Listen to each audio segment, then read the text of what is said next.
Prochaine station.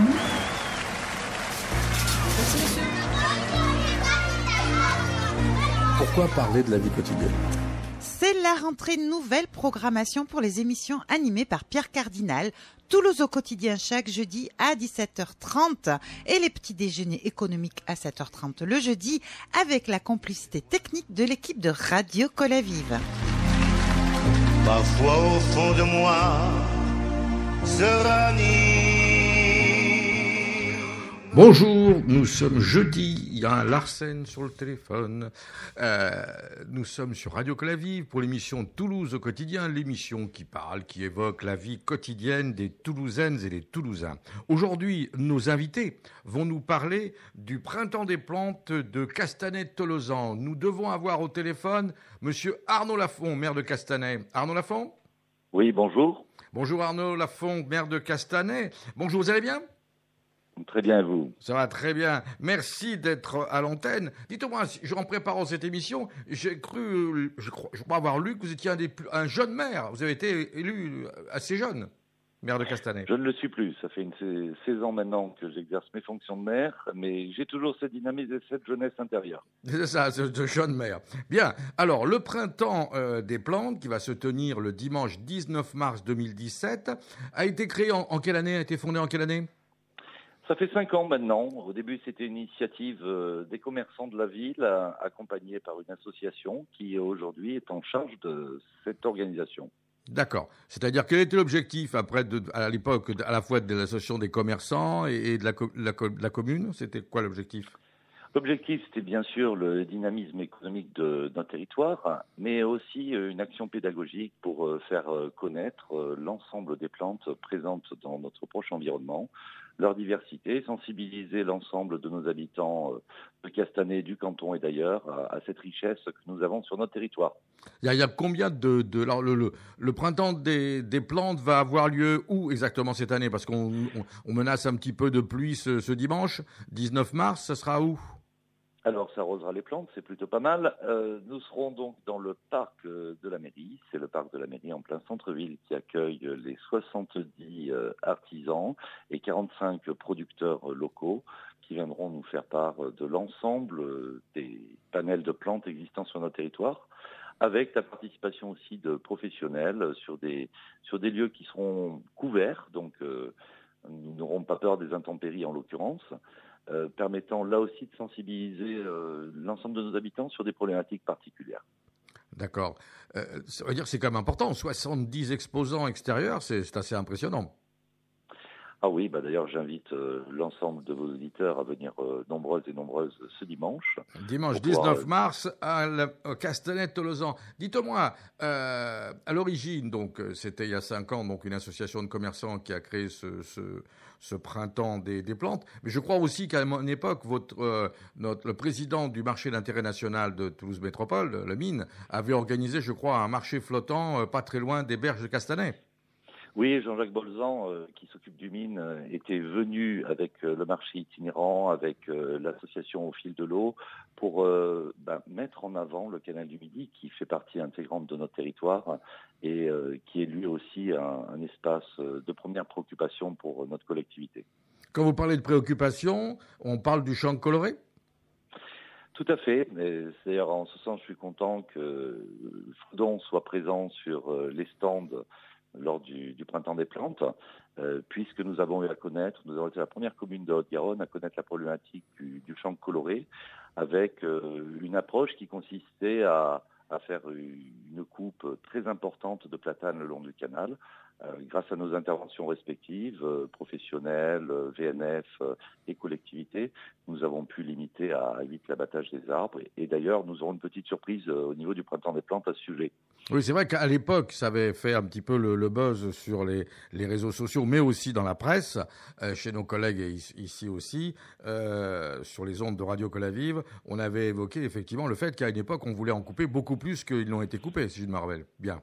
Oui, on est passé d'une prescription d'une trentaine d'arbres à 8, alors ça fait toujours trop, mais le principe de précaution aidant, nous avons une attention particulière avec l'ensemble des services espaces verts de la collectivité, du SICOVAL et du département sur une observation très attentive des arbres. Et aujourd'hui, nous n'avons plus de champs colorés sur notre commune. Parce qu'en fait, la commune de Castellane-Tolosan était la première commune de la Haute-Garonne et de l'agglomération toulousaine touchée par le champ coloré. Oui. Et on a cherché à savoir pourquoi, brusquement, Castellane-Tolosan, sur un espace à côté d'une écluse, il y avait brusquement le champ coloré. Alors, nous avons eu une détection des services sanitaires de BNF qui nous a tenus en alerte avec un avertissement sur les procédures de coupe d'arbres. Et c'est là où nous sommes intervenus avec d'ailleurs les associations qui sont très préoccupées par cette problématique autour du canal du Midi.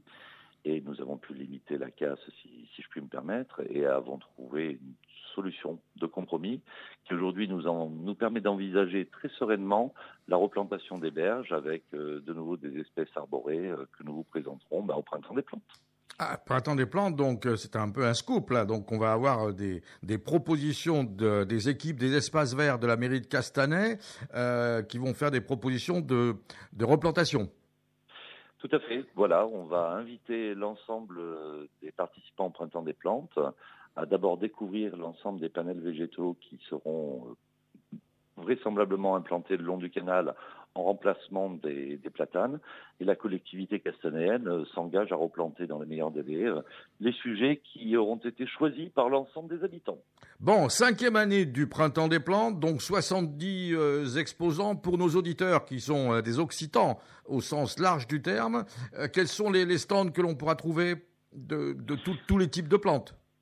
Alors, l'objectif est, avec l'association Sève de Cocagne, qui porte aujourd'hui cette manifestation, de faire découvrir à l'ensemble des visiteurs des plantes rares, des plantes qui existent dans nos contrées, mais qui pour autant ne sont pas forcément celles les plus usitées dans nos espaces verts, mais qui servent d'agrément et qui servent, on va dire, d'émancipation par la connaissance de l'ensemble des personnes et également des jeunes publics qui seront présents lors de cette manifestation. En sachant que les personnes qui vont venir, vos visiteurs, pourront aussi acheter aux professionnels qui seront présents.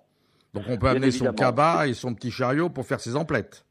C'est une particularité de ce marché, c'est que nous avons à la fois une exposition pédagogique destinée aussi bien aux jeunes publics qu'aux adultes, avec une possibilité d'acheter, de revenir avec son petit souvenir de plantes rares qu'il aura trouvé sur le marché de Castanet, avec aussi la possibilité de pouvoir observer des animaux. Voilà. D'accord. Eh ben, on va remercier. Donc, c'est le Printemps des plantes sur la commune de Castanet-Tolosan. C'est facile. Donc, vous allez directement à la mairie. Si vous n'avez pas de véhicule, vous pouvez y aller en vélo. On parlera un autre jour des problèmes des pistes cyclables, qui fait un peu l'objet de multiples papiers aujourd'hui dans la presse. Mais on parlera du Printemps des plantes. Une dernière question, Arnaud Lafont. On est juste derrière la mairie, ce qui veut dire que quel va être un peu le planning de cette journée ? Parce que c'est une journée 19 mars qui est un peu une journée symbolique. Je rappelle, il y a effectivement pour vous allez me parler du 19 mars 62, mais nous on va vous parler du 19 mars 2012. Et c'est une journée un petit peu compliquée. Donc quel va être l'agenda de ce Printemps des plantes ? Alors nous invitons l'ensemble des participants à partir de 10h du matin. Nous aurons la possibilité d'avoir de la restauration sur place entre midi et 2 et nous terminerons notre journée vers 18h avec une exposition de stands tout au long de la journée. Et donc, comme je vous le rappelle, très justement, vous avez aussi, vous venez de le dire, des pistes cyclables le long du canal, mais le vice-président TICO que je suis rappelle que nous avons 2 lignes de bus régulières, le 81 et le 62, à partir du terminus de Ramonville, qui peuvent nous permettre d'accéder jusqu'à Castanet. Absolument, je crois qu'il y a une excellente, juste devant la mairie, il y a une excellente arrêt de bus TICO, je crois que c'est le 81, et vous avez derrière, je crois, le 62. On aura donné tout, hein, on aura tout donné comme information. Donc vous pouvez aller. On va remercier Arnaud Lafont qui était en déplacement et qui a accepté de passer quelques minutes avec nous pour évoquer le marché, le Printemps des plantes du dimanche 19 mars. Merci Arnaud Lafont, bonne journée, merci à vous. Vous êtes toujours à l'écoute de l'émission Toulouse au quotidien, l'émission qui parle, qui évoque la vie quotidienne des Toulousains et des Toulousaines. Aujourd'hui, nous évoquons le printemps des plantes qui aura lieu à Castanet le dimanche 19 mars. Ce dimanche, qui est pour nous une date importante, une date aussi de commémoration. Mais aujourd'hui, parlons du jardin des plantes qui aura lieu à Castanet, devant la mairie. Et nous avons eu tout à l'heure donc Arnaud Lafont, le maire de Castanet. Aujourd'hui, nous avons Anne Mézas, la directrice de Fredon. Bonjour Pierre. Bonjour Anne. Je crois que vous êtes en balade, en réunion professionnelle à Carcassonne, si je ne m'abuse. Oui, tout à fait. En réunion à Carcassonne avec le pôle sanitaire régional. Pôle sanitaire régional. Bien. Dites-moi, donc, Fredon, rappelez-nous à nos auditeurs, à nos auditrices, en quelques mots, qu'est Fredon. Alors Fredon, deux structures. L'organisme à vocation sanitaire, Fredon Midi-Pyrénées, qui assure tout ce qui est surveillance, prévention et lutte contre les organismes nuisibles pour l'ex-région Midi-Pyrénées. Et Fredon Engineering, donc structure de conseil, d'accompagnement pour tout ce qui est analyse sanitaire sur les végétaux, sur les produits végétaux, donc les semences, le laboratoire, le conseil par rapport aux produits phyto, etc. D'accord. Fredon, donc, qui est installé, je crois, pas très loin de Castanet-Tolosan, c'est Parc Technologique de Ramonville. Parc Technologique du Canal, monsieur. Oh, d'accord. Parc Technologique du Canal. Enfin, le Canal, il fait 200 kilomètres. Vous êtes pas, on pourrait considérer qu'il y a aussi des parcs technologiques ailleurs. Non? Non. Bon, d'accord. Parc technologique de Ramonville, à proximité du Canal. Tout à fait. Je vois bien la position de nos amis ramonvillois qui veulent récupérer le canal pour eux tout seuls, à condition bien sûr qu'ils mettent les 220 millions que l'on aura besoin pour sauver les plantes. Dites-moi justement, puisqu'on parle du printemps des plantes qui aura lieu le 19 mars, je crois que Fredon, et d'ailleurs tout à l'heure Arnaud Lafont l'a annoncé, vous allez être très présents. Oui, tout à fait. Nous serons présents sur le salon. Nous aurons un stand et nous animerons un moment de partage justement sur la partie, on va dire, conseil sanitaire par rapport à ces fameux platanes qu'il est important de surveiller pour garantir la pérennité de ce patrimoine de l'UNESCO.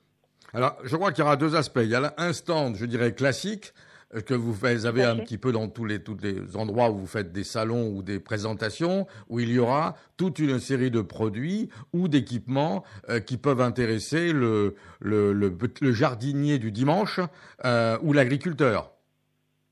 Tout à fait. En fait, il s'agit d'un stand sur lequel on va trouver tout ce qui est méthode alternative qui permet de lutter dans son jardin contre les dangers sanitaires qui impactent les végétaux. Donc, que ce soit à la fois pour les plantations de fleurs, mais aussi pour, par exemple, les légumes. Alors, tout à fait. Les légumes, les fleurs, les arbustes, les arbres, les fruits, voilà. Vous aurez donc des techniciens. Vous aurez des techniciens et des techniciennes qui pourront à la fois présenter et éventuellement vendre ce type de produit. Tout à fait, répondre aux questions des gens qui seront présents. D'accord. Donc, quel type de produit, par exemple, on pourra trouver ? Par exemple, pour la pyrale du buis, on va parler de pièges à phéromones pour piéger les papillons mâles.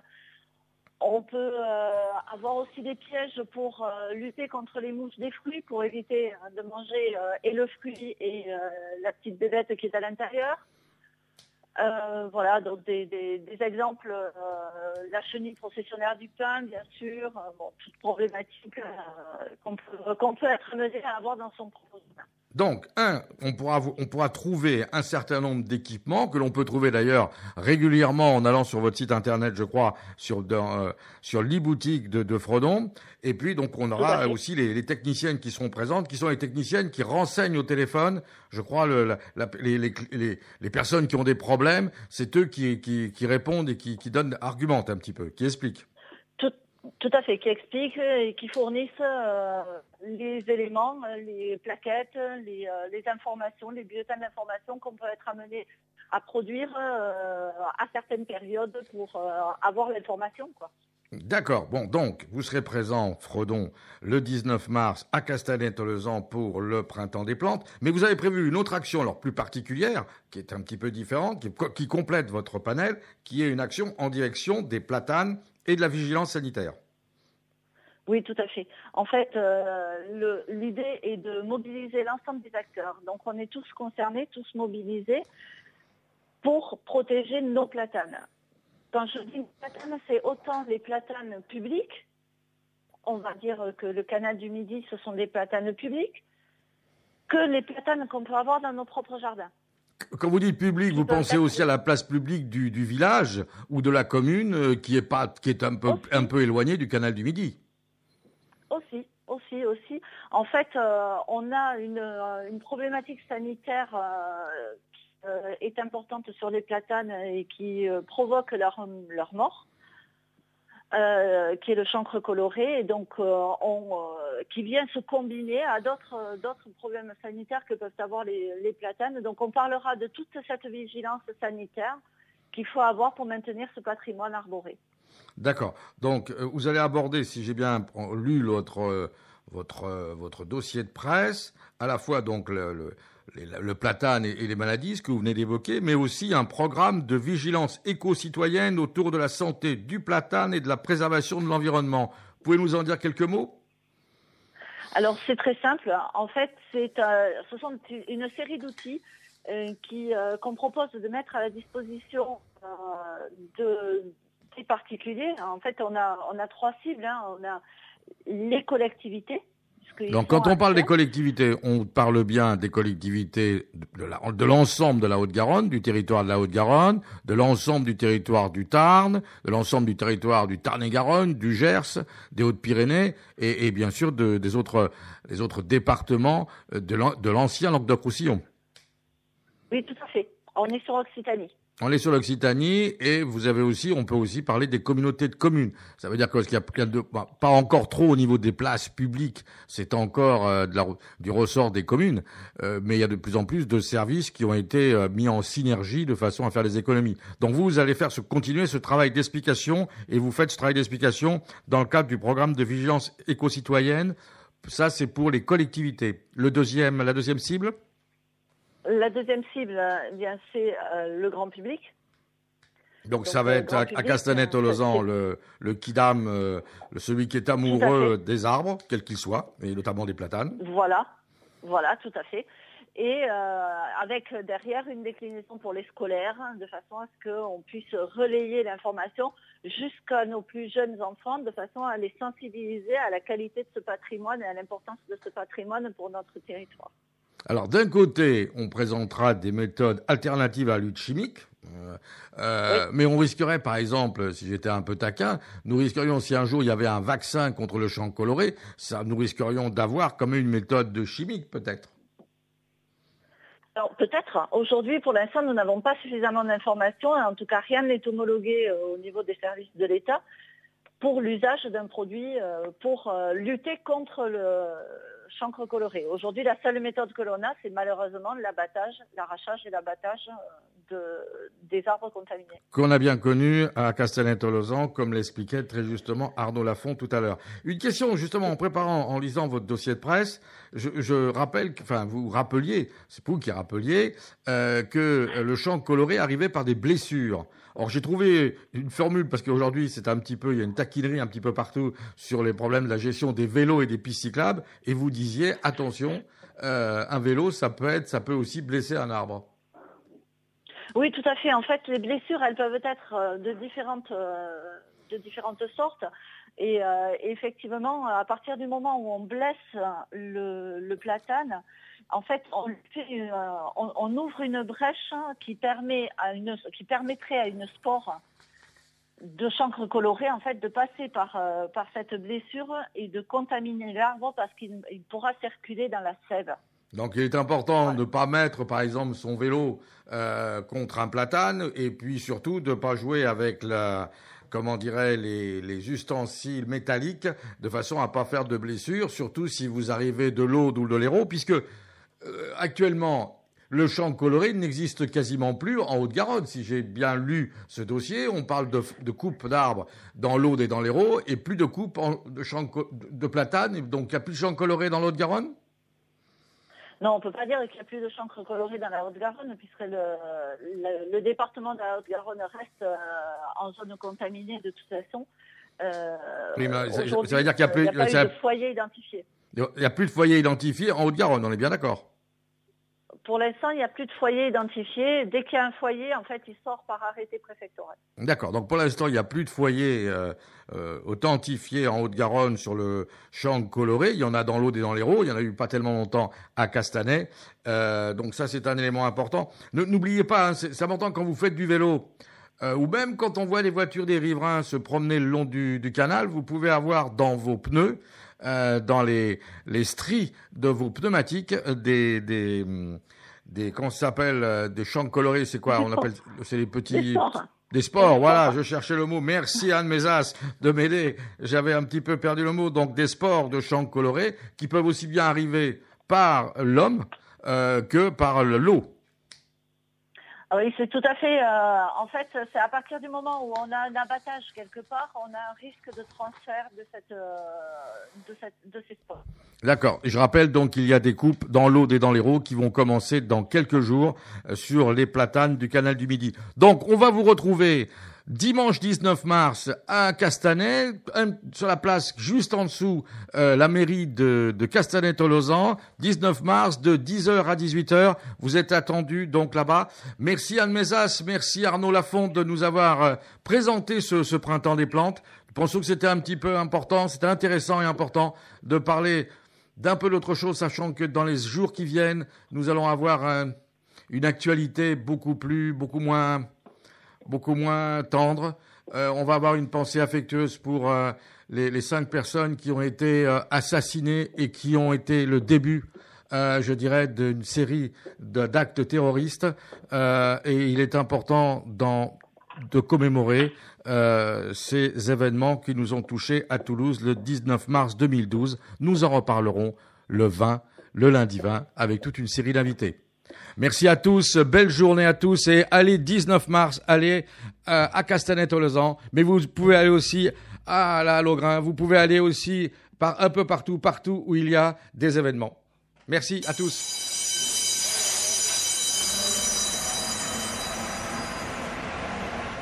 Prochaine station.